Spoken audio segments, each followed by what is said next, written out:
తాతను అడుగుదాం.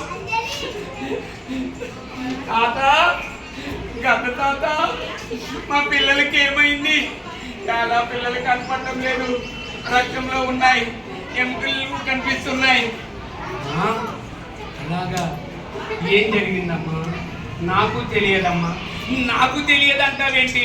నిన్ను ఎందుకు పెట్టాం మేము కాపలా? నీకు ఆహారం ఇస్తామన్నాం కదా. ఏమో అమ్మా, నాకు తెలియదమ్మా.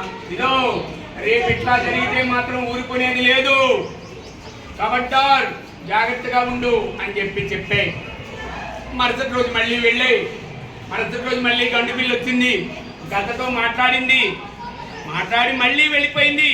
వెళ్ళిపోయి ఏం చేస్తుందో తెలుసు కదా? ఏం చేస్తుంది?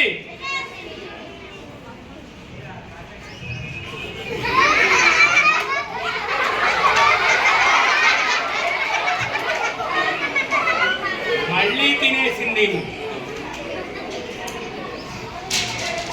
మళ్ళీ సాయంకాలం తల్లిదండ్రులు వచ్చాయి.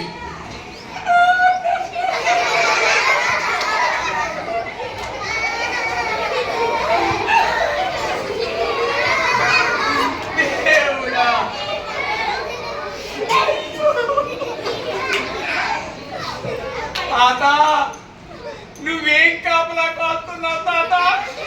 పిల్లలన్నీ చనిపోయారు తాత. నీకు మొదటే చెప్పావు, రెండో రోజు ఎలా జరిగితే నీకు తప్పనిసరిగా శక్తి ఉంటుందని అని.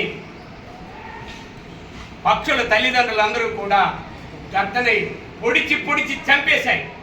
రక్తాలు వచ్చినట్టు గద్ద అలా స్పాట్లోనే చనిపోయింది. So my dear students,